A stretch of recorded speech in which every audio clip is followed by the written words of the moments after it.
जय हिंद दोस्तों, नमस्कार। मैं कृष्ण कुमार आप सभी का स्वागत करता हूं आपका अपना प्यारा सा यूट्यूब चैनल KBS क्लासेस पे। तो दोस्तों, आज के इस वीडियो में स्टार्ट करने वाले हैं क्या चीज़, इतिहास। तो इतिहास को यानी कि शुरू से ही स्टार्ट करेंगे। तो यानी कि शुरू इतिहास को 3 भाग में बांट कर पढ़ते हैं। कौन एक प्राचीन इतिहास होता है, और एक मध्यकालीन इतिहास होता है, और एक आधुनिक कालीन इतिहास होता है। तो इस वीडियो में स्टार्ट करेंगे क्या चीज़, यानी कि प्राचीन इतिहास। तो वीडियो में आगे बढ़ने से पहले आप वीडियो लाइक कर दीजिए, और हो सके तो आप शेयर भी कर दीजिएगा। तो चलिए देखिए आगे बढ़ते क्या कहता है, यानी कि प्राचीन इतिहास में क्या था, यानी कि प्राचीन इतिहास का जो स्रोत क्या क्या है। प्राचीन इतिहास में जो है कि यह प्राचीन मतलब क्या हुआ कि भारत का इतिहास, भारत में यानी भारत जो कई वर्षों से भारत पहले से ही एग्जिस्ट करता है। इतिहास किसका पढ़ेंगे, तो भारत का पढ़ेंगे। वही कहता है कि प्राचीन भारत मतलब भारत जो आज से पहले, यानी कि आज से बहुत साल पहले भारत का इतिहास क्या था, तो वही जानने का प्रयास करेंगे इसमें। तो देखिए क्या कहता है कि यानी पहला जो क्या कहता है, प्राचीन भारत है, ठीक। उसके बाद पहला चैप्टर क्या है इसमें कि प्राचीन भारत के इतिहास के स्रोत। कहता है कि प्राचीन भारत के इतिहास के स्रोत मुख्यतः 4 है। क्या चीज, प्राचीन भारत का जो इतिहास है उसको यानी किस तरह से उसको पता लगाया कि वहाँ पहले ये ऐसे सिस्टम था, यानी कि पहले के भारत में। तो उसका जो जानने का जो स्रोत था, उसका क्या था, 4 स्रोत था। कितना स्रोत, 4 स्रोत। कौन कौन स्रोत है, पहले देखिए कितना है, मुख्यतः 4 स्रोत से मिलते हैं। क्या चीज, प्राचीन भारत का इतिहास 4 स्रोत से मिलते हैं। 4 स्रोत से मिलते हैं। तो पहला है क्या चीज, धर्म ग्रंथ। यानी कि पहले के समय में क्या था कि धर्म ग्रंथ, बहुत सारा धर्म ग्रंथ है पहले के समय का, तो वही धर्म ग्रंथ से पता चला। उसके बाद क्या चीज, ऐतिहासिक ग्रंथ। ऐतिहासिक ग्रंथ मतलब पहले धर्म ग्रंथ हुआ, उसके बाद ऐतिहासिक ग्रंथ, उसके बाद विदेशियों द्वारा विवरण, यानी कि विदेशी शब्द जो आया, विदेशी शब्द भी लिखा। क्या चीज, विदेशी शब्द भी यानी कि लेखक हुआ करता था, उस समय भी लेखक हुआ करता था और लिखा। क्या चीज, भारत के बारे में लिखा। उसके बाद जो है कि पुरातात्विक यानी पुरातत्व संबंधी साक्ष्य। पुरातत्व संबंधी साक्ष्य हुआ यानी 4 प्रकार। कौन कौन, पहला हुआ धर्म ग्रंथ, उसके बाद ऐतिहासिक ग्रंथ, और उसके बाद विदेशियों द्वारा विवरण, और उसके बाद क्या हुआ कि पुरातत्व संबंधी साक्ष्य। अब जो है, अब देखिए क्या कहता है कि धर्म ग्रंथ एवं ऐतिहासिक ग्रंथ से मिलने वाले महत्वपूर्ण जानकारी। यानी कि अब धर्म ग्रंथ और ऐतिहासिक ग्रंथ से क्या क्या जानकारी मिला, क्योंकि भारत के बारे में क्या क्या मिला धर्म ग्रंथ से, यानी धर्म ग्रंथ में क्या लिखा है भारत के बारे में, और इतिहास यानी इतिहासकार जो है, इतिहासकार क्या लिखा है भारत के बारे में, प्राचीन भारत के बारे में। तो देखिए कहता है कि प्राचीन यानी कि भारत के सर्व प्राचीन ग्रंथ वेद हैं। क्या चीज, भारत में जो सबसे पुराना वेद क्या है, यानी सबसे पुराना ग्रंथ वेद है। क्या चीज, वेद, धर्म ग्रंथ वेद है, यानी कि ग्रंथ वेद है। इसका संकलन करता महर्षि वेद व्यास है। क्या चीज, वेद जो है, वेद का संकलन कौन किया है, तो महर्षि वेद यानी महर्षि वेद व्यास। महर्षि वेद व्यास का पूरा नाम है क्या चीज, महर्षि वेद व्यास का पूरा नाम है कृष्ण द्वैयापन वेद व्यास। क्या चीज है, महर्षि वेद व्यास का पूरा नाम है कृष्ण द्वैयापन वेद व्यास, ठीक। उसके बाद कहता है कि वे यानी कि वेद क्या, कि वेद जो है, वेद वसुदेव कुटुंब का उपनिषद है। क्या वेद जो है, वेद वसुदेव कुटुंब का, क्या जी, वसुदेव कुटुंब का क्या है, वसुदेव कुटुंब का वेद जो है, वेद यहाँ देखिए, वेद वसुदेव कुटुंब का उपवेद है। क्या जी, उपवेद है। उसके बाद वेद जो है, वेद कितने प्रकार के होते हैं, वेद होते हैं 4 प्रकार के। क्या चीज, वेद 4 प्रकार के होते हैं। कौन कौन वेद होते हैं, यानी कि वेद के प्रकार, यानी कि वेद 4 प्रकार के होते हैं। पहला है क्या चीज, ऋग्वेद, उसके बाद क्या है, सामवेद, उसके बाद अजुर्वेद, और उसके बाद अथर्ववेद। कौन कौन है, ऋग्वेद है, सामवेद है, अजुर्वेद है, उसके बाद अथर्ववेद है।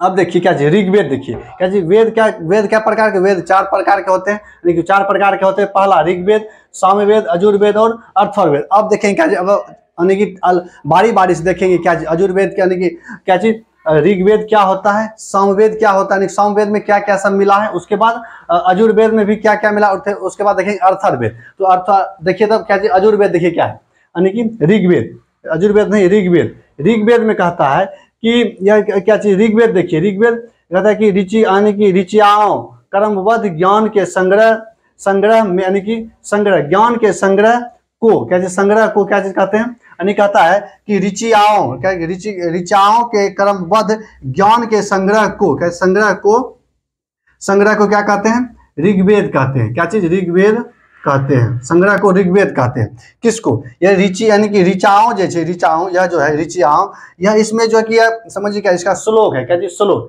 इसका क्या है, इसका श्लोक है, यानी कि इसमें जो लिखा गया है उसी को क्या कहते हैं, श्लोक कहते हैं। तो वही यानी कि ऋचाओं क्रमबद्ध ज्ञान के संग्रह को संग्रह को क्या कहते हैं, ऋग्वेद कहते हैं। ठीक, इसमें जो है यानी कि ऋग्वेद जो है, ऋग्वेद इसमें 10 मंडल है। क्या चीज, ऋग्वेद में 10 मंडल है एवं 1028 सूक्त है। 1028 क्या, सूक्त मतलब सूत्र हुआ। क्या जी, सूत्र यानी कि 1028 सूक्त है एवं कहते हैं एवं 10,000 क्या चीज यानी कि 10,000 कितना, 1,1462 हुआ। कितना, 1462।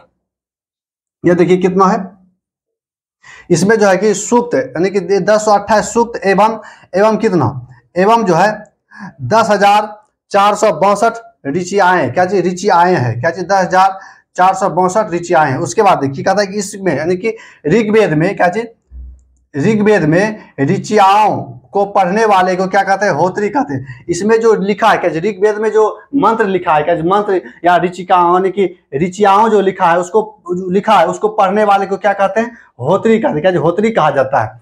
उसके बाद क्या आता है, अब देखिए आता है कि ऋग्वेद से क्या, ऋग्वेद से आर्यों के राजनीतिक प्रणाली। क्या, आर्यों यानी कि ऋग्वेद में जो है, या जो ऋग्वेद है क्या जी, यानी कि वेद के जो 4 प्रकार है, वेद के 4 भेद है। तो पहला भेद में जो कहता है कि ऋग्वेद में क्या जी, ऋग्वेद से आर्यों के राजनीतिक प्रणाली, उसके बाद इतिहास एवं ईश्वर के महिमा के बारे में पता चलता है। क्या चीज, देखिए यानी कहते हैं आर्यों के राजनीतिक इतिहास, राज्यों के यानी कि आर्यों के क्या चीज, राजनीतिक इतिहास और क्या चीज, इतिहास और राजनीतिक प्रणाली। क्या चीज, आर्यों के राजनीतिक प्रणाली, उसके बाद इतिहास एवं ईश्वर के महिमा, ईश्वर के महिमा के बारे में पता चलता है। किसमें, यानी कि ईश्वर के महिमा मतलब क्या जी, ईश्वर का महिमा क्या हुआ कि ईश्वर दया करता था, वह यानी कि प्रकट होता था, वही क्या है, ईश्वर का महिमा का पता चलता है। उसके बाद कहता है कि ऋग्वेद के तीसरे मंडल में क्या, ऋग्वेद के तीसरे मंडल में, ऋग्वेद में कितना मंडल है, 10 मंडल है। क्या चीज,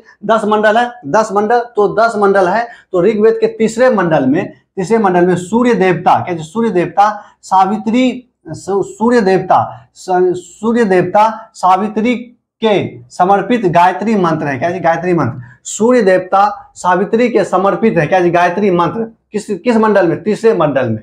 उसके बाद कहता है कि इसमें 8वें मंडल जो हस्तलिखित है, जिसे क्या जी, जिसे खील कहा जाता है।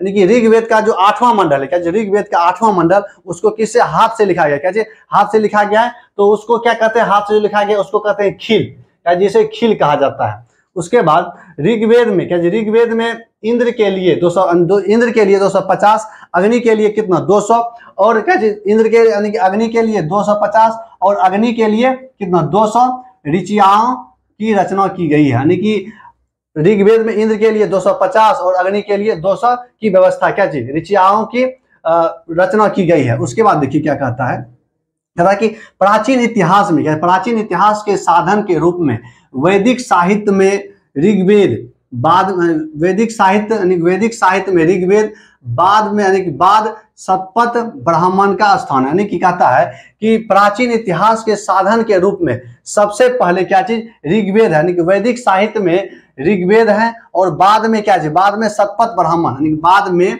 शतपथ ब्राह्मण है।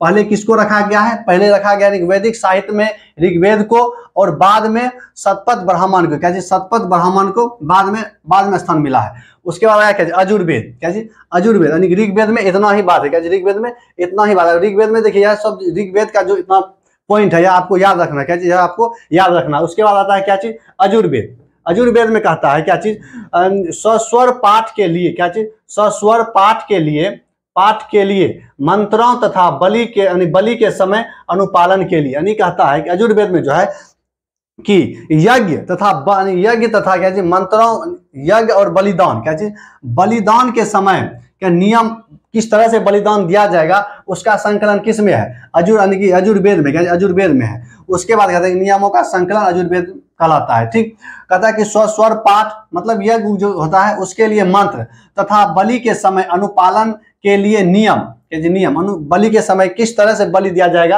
अभी भी बलि दिया जाता है, तो वही किस तरह से बलि दिया जाएगा उसका संकलन जो है, उसका नियम किस तरह से लिखा गया किसमें, अजुर्वेद में। उसके बाद कहता है कि इसके पाठकर्ता को क्या चाहिए, अधूर्य कहते हैं। अधूर्य कहते हैं किसके पाठकर्ता को, अजुर्वेद के पाठकर्ता, यानी कि ऋग्वेद के पाठकर्ता को क्या कहते हैं, यहाँ देखिए ऋग्वेद के पाठकर्ता को होत्री कहते हैं और यजुर्वेद के पाठकर्ता को क्या कहते हैं, औधुर्य कहते हैं। उसके बाद देखिए क्या कहता है कि यजुर्वेद में ही यज्ञों के नियमों का संकलन मिलता है, यानी कि यजुर्वेद में ही यज्ञ, देखिए पहले के समय में राजा महाराजा क्या कराता था, यज्ञ, जैसे यज्ञ क्या चीज अश्वमेध यज्ञ हो गया और सब कई तरह का यज्ञ होता है। तो राजा महाराजा पहले क्या कराता था, यज्ञ कराता था। उसी के लिए उसी का नियम किस में है, यजुर्वेद में लिखा गया। किसका, यजुर्वेद में लिखा गया। उसके बाद कहता है यानी कि यजुर्वेद में ही, यानी कि यजुर्वेद में बलिदान के विधि का वर्णन है। पहले ही इसमें लिखा गया कि बलिदान का विधि का वर्णन है और इसे गद एवं पद दोनों में ही लिखा गया। मतलब क्या चीज, गद एवं पद, एक कविता के रूप में भी और कहानी के रूप में भी इसमें किसको, ऋग्वेद यजुर्वेद को लिखा गया है। ठीक, उसके बाद आता है क्या चीज, सामवेद। देखिए दो वेद खत्म हो गया, ऋग्वेद और क्या यजुर्वेद खत्म। उसके बाद आता है क्या चीज, सामवेद। क्या चीज, सामवेद आता है। तो सामवेद में देखिए क्या कहता है, साम का शाब्दिक अर्थ होता है क्या, साम का शाब्दिक अर्थ होता है क्या चीज, गान। मतलब क्या चीज, संगीत जो होता है क्या, संगीत क्या होता है, संगीत का मूल शब्द क्या है, 7 गो होता है, सारे गामा पाधा निशा। तो वही जो है कि क्या चीज, साम का शाब्दिक अर्थ क्या होता है, गान होता है। और इसी से क्या चीज, सामवेद से ही क्या चीज, संगीत का स्वर निकला है। ठीक, तो कहता है कि सामवेद का, साम का शाब्दिक अर्थ क्या होता है, ऋग्वेद है ऋग्वेद, तो साम का शाब्दिक अर्थ होता है गान। ठीक, इस वेद में मुख्यतः यज्ञों के समय गाए जाने वाले मंत्र का क्या है, संकलन है। यानी कि सामवेद में जो क्या चीज, सामवेद में क्या है, यानी कि यज्ञ के समय मंत्र गाया गया, यानी कि मंत्र गाया जाता था। क्या चीज गाया जाता था, तो उसी का संकलन किस में है, उसी का संकलन सामवेद में है, सामवेद में। और इसके पाठकर्ता को क्या कहते हैं, इसके पाठकर्ता को उद्धराती कहते हैं। क्या चीज, उद्धराती, यानी कि क्या चीज, सामवेद के पाठकर्ता को क्या कहते हैं, उद्धराती कहते हैं। उसके बाद आता है क्या चीज, उसके बाद देखा था कि यजुर्वेद तथा सामवेद, क्या चीज, यजुर्वेद तथा सामवेद में कोई विशिष्ट ऐतिहासिक घटना का वर्णन है। यानी कि यह जो दोनों है क्या चीज, एक यजुर्वेद और सामवेद, इसमें कोई ऐतिहासिक घटना के बारे में नहीं है। क्या चीज, ऐतिहासिक घटना के बारे में नहीं है, वो यहाँ नोट में लिखे हैं। क्या चीज, यह दोनों में जाके कोई ऐतिहासिक घटना नहीं मिलता है। उसके बाद आता है क्या चीज, अर्थवर्वेद में जो है कि अर्थवार ऋषि द्वारा रचित इस वेद में 731 मंत्र तथा 6000 पद हैं। अर्थवर्वेद जो है कि अर्थवार ऋषि के द्वारा लिखा गया। किसके द्वारा, अर्थवर्वेद अर्थवार ऋषि के द्वारा लिखा गया। किसके द्वारा, अर्थवार ऋषि के द्वारा लिखा गया है। और इसमें कितना, 731 मंत्र है और 600 यानी कि 6000 पद है। उसके बाद कहता है कि औषधों का वर्णन सबसे पहले अर्थवर्वेद में, यानी कि औषधि जो जड़ी बूटी वाला सिस्टम जो है, पहले क्या था, कैसा भी रोग हो उसको कैसे, यानी कि जड़ी बूटी से ही ठीक कर दिया जाता था। अभी भी होता है लेकिन अभी उतना काम नहीं करता है। ठीक, उसके बाद कहता है कि औषधों का वर्णन सबसे पहले अर्थवर्वेद में मिलता है। उसके बाद कहता है कि ऐतिहासिक दृष्टि से सामान्य मनुष्य के, क्या जी, ऐतिहासिक दृष्टि से सामान्य मनुष्य के विचारों तथा अंधविश्वास का भी विवरण मिलता है। यानी कि कहता है कि इसमें देखिए मंत्र जादू टोना भी होता था, लेकिन अंधविश्वास भी बहुत फैलाता था। क्या चीज, अर्थवर्वेद में अंधविश्वास का चीज भी बहुत चीज लिखा है। उसके बाद कहता है क्या चीज, अर्थवर्वेद की शाखाएं सोनक और पेगलाद, क्या चीज, यानी कि सोनक और पेगलाद है। क्या चीज, सोनक और पेगलाद है। और उसके बाद कहता है कि सबसे